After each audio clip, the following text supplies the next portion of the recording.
Hello everyone, and welcome to my YNR 24 Spoilers channel. Managing Conflicts, Corrections, Caution. Spoilers for Wednesday, September 17th episode of The Young and the Restless reveal some shocking revelations in Genoa City. While another character makes amends and someone receives a warning, another character manages some rivalry. What can we expect from Wednesday's performance? It's time to find out. Victor Newman handles conflicts. According to Wednesday, September 17th spoilers for The Young and the Restless, Victor Newman will have to multitask in order to defeat a number of opponents. It sounds like Jack Abbott, Billy Abbott, and Kane Ashby should be anxious because they are undoubtedly on the list. Who will Victor target first with this AI program that he and Kane seem to have? It has the potential to destroy numerous businesses in GC. He brought up Abbott Communications, but it is irrelevant because the media giant never got off the ground. Will Victor be considering Jabot next? Kane Ashby wants to make changes. In relation to Kane and Billy, Ashby will request that Abbott reconcile with Jill Abbott. Billy and Kane have always had a tense relationship because Kane pretended to be her son for a long time, but Jill let it. Read this. Spoilers for The Young and the Restless. Victoria kisses Nate in a dangerous situation? In the meantime, she seems to constantly bring up Billy's inaccuracies and lies, and in many respects, Jill was the cause of Kane and Billy's long-running conflict. Will Bill reject the notion since it comes from Kane, or will he be able to make amends with his mother? Jack Abbott's caution. Finally, Jack will issue a warning to Nikki Newman, according to Wednesday's teasers for The Young and the Restless. What was there for him to warn her about? Is this a warning to keep Victor in line? Or is he concerned that Kane will become Chancellor? Does Jack have any idea what the Moustache might be planning? To discover out, fans will need to tune in. Amanda is given a new task by Kane. Claire receives advice from Victoria on The Young and the Restless photo, JPI. After Katie's soccer session, Victoria and Claire took a stroll through Chancellor Park. Victoria asked whether something more had transpired with Kyle after noticing Claire's apparent distance. Claire grumbled that he appeared to dig himself further and deeper the more he tried to fix the matter. Claire revealed the specifics of Kyle and Victor's $5 million agreement. She complained that if her grandfather hadn't brought it up, she would not have been aware of it. Victoria wondered why Kyle would show his affection in such a spectacular way. It was another instance, according to Claire, of Kyle making a choice that had an impact on her life without consulting her. According to Victoria, Kyle made the deal because he was afraid of losing Claire and had strong affections for her. Given that Kyle had become possessive, Claire wondered if he loved her too much. Claire said that although Holden had been a close friend, Kyle had warned him to avoid her because he lacked trust. According to Victoria's theory, Kyle was unsure of how to manage the situation with Holden. Victoria told Kyle that she had spoken with him how he had never experienced love like he had for Claire. Victoria thought their relationship might last a lifetime if Claire loved Kyle as much as he loved her. Until she was certain, Victoria pleaded with Claire to attempt to find a solution. Men frequently found it difficult to manage their emotions, and when they realized they couldn't control them, they became overwhelmed. Victoria advised. Victoria surmised that Kyle was horrified by his mistakes and well aware of them. In order to determine whether Kyle was the kind of guy who could develop and learn from it, Victoria advised Claire to allow herself and Kyle some time. If Claire was prepared to accept and forgive, Victoria advised her to have patience. However, if Kyle had irreparably damaged Claire's trust, then would be a different matter entirely. It was at Crimson Lights that Kyle and Nate met. Kyle asked if he was going to get punched in the face and hoped Nate wouldn't hold him responsible for Nate's breakup with Audra. Nate said that he felt sorry for Claire and that he and Kyle were both victims of Audra and Victor. How well did Nate know Holden? Kyle inquired. Nate revealed that Holden, who had clearly never moved on from his relationship with Audra, didn't appeal to him. Holden was terrible news, and Nate had a suspicion that his stay in L.A. At best, it had been suspect. Kyle complained that Holden appeared to have singled Claire out. Nate believed Claire was too intelligent to be seduced by Holden's fake charms, particularly since she was in love with Kyle. Kyle was concerned that Holden was exploiting Claire's weakness. If Audra and Nate hadn't been together at the time, Nate felt certain Holden would have approached her. Kyle felt bad for not alerting Nate about Audra. Many had tried, Nate recalled, but he hadn't paid attention because he thought he could penetrate her armor and reach her heart. Nate regrettably agreed with Kyle's assessment that he was better off without Audra. Nate encouraged Victoria and Claire to join him and Kyle as they entered the coffee shop. Claire pondered whether the men had been chatting about Holden or bonding over Audra. Kyle dismissed his chat with Nate as being too dull to report. Victoria advised that she pick up the sympathy note Amy had left for her and Claire in his car when Nate mentioned it. Claire asked Kyle to explain to her what he and Nate had been discussing after Victoria and Nate had left. Kyle shared that Nate didn't trust Holden either, and he wouldn't let his worries go. Claire chastised Kyle for concentrating on Holden when she wanted to know if she could rely on Kyle. Kyle detested the fact that he had been stumbling over his own words and ideas, and he vowed that his only goal was to love her. He revealed that he was afraid he had made a mistake and was unable to correct it. He sobbed that his inner turmoil was consuming him and that he had never been more unsure about anything. Kyle requested that they use the reset button to begin anew. Phyllis angrily questioned Michael on why they couldn't have spoken at Society at the Park viewpoint. He had something to say that would benefit both of them, so Michael persuaded her to listen. She cried because she had been correct when he said that they were on the same team and that Kane was the source of his job offer. Phyllis insisted on finding out what Kane had promised to entice Michael to come out of retirement. As Phyllis noted, Kane already had an amazing lawyer in Amanda. Since Michael said he didn't yet have a task, Phyllis surmised that Kane planned to apply the abilities Michael had used for Victor. Although everyone did it, Michael said that he had done some modest covert work in the past. He said that when he and Phyllis weren't angry with one another, it was more enjoyable. She concurred. Although Michael hadn't been there for her when she needed him the most, Phyllis acknowledged that she missed their friendship. Michael claimed that he had taken the position with Kane in order to get back together and move past the hurt. When Victor learned, Phyllis questioned what Michael would do. Michael disclosed that he had taken precautions by keeping his contract with Kane confidential, so Lauren wouldn't even be aware of the source of his income. Phyllis insisted on knowing what he was keeping from her. Michael argued that in order to provide his wife plausible deniability, he was keeping his new job a secret from Lauren. Phyllis didn't believe him, and since she could tell when he was lying, she forced him to reveal the secret he was keeping. Michael pledged that his only goals were harmony and peace. Phyllis threatened to go to Kane and tell him that Michael was untrustworthy until he revealed his plan. Amanda questioned Kane's intention to give Billy his AI software when they were on the train. Kane kept his hands clean and was confident Billy wouldn't think twice about using it against Victor. Amanda questioned Kane's lack of concern that Billy would try to turn it against him. Billy would use the program, but Kane would be in charge of what it did and didn't do, he clarified. Although Kane was aware that the plan was dangerous, he had taken all necessary precautions to preserve his reputation in the eyes of his kids. He complained that they were still not returning his calls, and he stated he wouldn't hold it against Lily if she had told them to avoid him.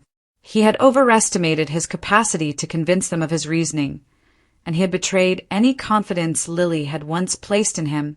Amanda clucked. She inquired as to if she might be of any assistance. How strained was her connection with Lily? Kane asked. Although Amanda said that she and Lily got along well, she believed that when Lily looked at Amanda, she still saw Hillary. Amanda went on to say that Lily felt sorry for her since Devin had cheated on her with Abby. Kane wondered whether Amanda might utilize the empathy to build a relationship with Lily and help him discover whether there was any possibility that Lily would ever see the positive side of him again. Amanda was told by Kane to learn anything that would allow him to see what emotions Lily might be suppressing. Amanda asked him what he would be doing in the interim and vowed to do her best.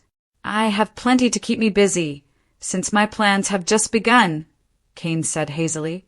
Afterward, Cain texted Billy wondering, "Are we a go?" After speaking with the twins at society, Lily told Devin that they were remained opposed to Cain despite his video. Devin questioned whether Lily had been persuaded to support Cain by the video. Although Lily acknowledged that Cain had appeared serious, he had not responded to her inquiries or altered her perception of his handling of the situation. Lily left it up to her kids to decide whether or not to forgive Cain, but she promised to guard their hearts. If they did, Devin wondered how she would feel. Although Lily was adamant about maintaining her neutrality, she wasn't sure how she would react if her children cut off Cain after Neil had been such a significant role in her life. Devin told her not to compare Cain to Neil, since he thought Tucker would be a more appropriate analogy. Perhaps it would be best to start over, Lily thought. Devin decided to keep going, attempt to make things right, and love their children as best they could because he didn't think there was a family in the world without strife and turmoil. Devin seemed to be supporting Cain, Lily sensed. Devin, who mistrusted Cain even more than Lily, vowed never to stand up for him, but he was saddened that the twins might no longer have a relationship with their father. Although Lily wasn't sure what to do, she made a commitment to constantly curse Cain for his actions. Amanda welcomed Devin and Lily. Devin inquired as to if Amanda was relocating to Genoa City in order to be near her supervisor. Amanda expressed her hope that it wouldn't be an issue and affirmed that she would be staying longer. Devin believed she played a more supporting role. Amanda argued that since Cain was no longer pretending to be Dumas, there was no need to skulk in the shadows. Devin angrily questioned whether Cain had kept her on retainer to save him from his dubious actions. Amanda emphasized that Cain was concentrating on mending the harm to his relationship with his children and that his priorities had shifted. The twins were in a lot of pain, so Lily yelled that Cain was wasting his time. Amanda retorted that Cain was horrified by the suffering he had created, so the twins weren't the only ones in pain. Amanda asked to have a private conversation with Lily. Amanda stared wistfully as Devin made his way to the door to go to the workplace. Lily surmised that Amanda still missed him despite everything. Balancing rivalries. At the apex of his empire, Victor Newman viewed it as a chessboard, with each opponent a piece that he could move, sacrifice, or eliminate completely. He started the day by going over a series of encrypted reports from Cain Ashby on the experimental AI software they had secretly created in his office at Newman Enterprises. As Victor watched simulations of businesses failing due to faked data, his steel-gray eyes sharpened with satisfaction. For him, it was never just about winning. It was also about dominating and letting everyone know that the Moustache was invincible in Genoa City. Victor, however, was aware that he was balancing too many rivalries at once in this time of calculated victory. The constant thorn in Victor's side, Jack Abbott, had been too quiet, and Victor was more alarmed by this silence than by 1,000 public insults. Impulsive and careless, Billy Abbott kept posing as if he could fight wars that were out of his grasp. Even though he was an ally for a short time, Cain Ashby was erratic and more loyal to himself than to anyone else. Victor saw as he planned his next course of action that his empire was not only besieged by adversaries, but also imperiled by the shaky alliances that supported it. Nevertheless, Victor flourished under such strain. Rivalries were fuel, not a burden, and he was going to use them all to remind Genoa City who really was in charge. Changes in motion. Cain Ashby tried reconciliation, which was quite different from Victor's power struggles. Making amends wasn't easy for a man whose background was filled with deception, fraud, and treachery. Knowing that the Abbott family had always been a barrier as well as a possible link, Cain went in search of Billy Abbott. The two men had a lengthy and acrimonious past, which was stoked by Billy's persistent animosity for Cain and his deceit over Jill Abbott.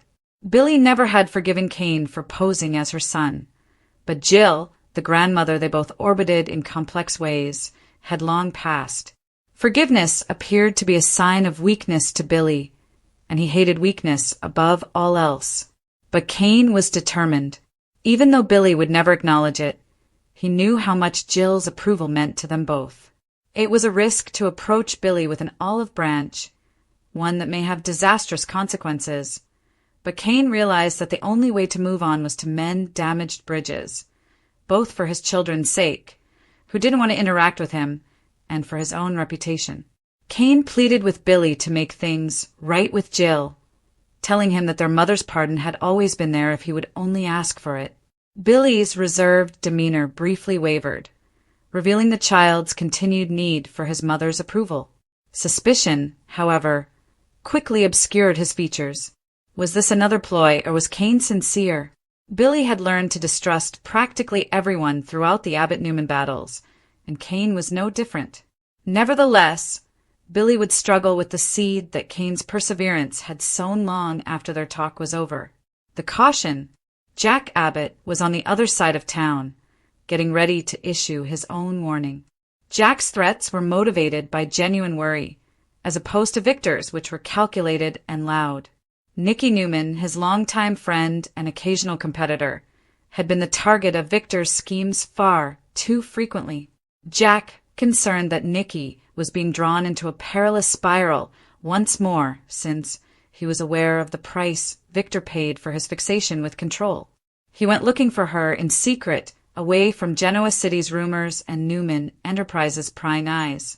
Jack warned Nikki that Victor's recent actions, especially his partnership with Cain and their enigmatic technology, could have disastrous results in a cool but strong tone. Torn between believing in Jack's intuition and remaining faithful to Victor, Nikki listened. Although she had devoted her life to navigating Victor's storms, she was aware that he could be cruel at times. Jack advised her to remain vigilant and to understand that Victor's goals frequently overshadow those closest to him. Although it lingered in the air, Jack chose not to mention that Nikki herself could want protection from the guy she loved. Jack did not issue the warning lightly, but he felt obliged to do so because experience had shown that rejecting Victor's plans frequently resulted in catastrophe. The advisor, Victoria Newman, however, contributed to Genoa City's unfolding drama in a more subdued but no less significant way. She fell into the strategic yet maternal mindset that had become instinctive as she walked with Claire through Chancellor Park. After observing Claire's uneasiness, Victoria gently pressed until her niece opened up about her frustrations with Kyle Abbott. Because of Kyle's impetuous actions and possessive tendencies, Claire found herself torn between love and mistrust. Her suspicions were only heightened when it was revealed that Kyle had surreptitiously struck a $5 million deal with Victor. For Claire, it was just another life-altering choice that had been taken without consulting her. With the patience of someone who had been down this path numerous times herself, Victoria listened. Although she accepted Kyle's shortcomings, she reframed them as proof of his intense, nearly desperate love. She clarified that men frequently struggled with uncontrollable emotions, making bad decisions out of fear rather than malice. Although Claire wasn't persuaded, Victoria urged her to give Kyle some leeway so he could develop. Victoria was unambiguous, though. Forgiveness was only possible if trust was maintained, and once it was lost, it was difficult to rebuild. Her remarks caused Claire to reflect, caught between her love for Kyle and her concern that she would be lost in his errors.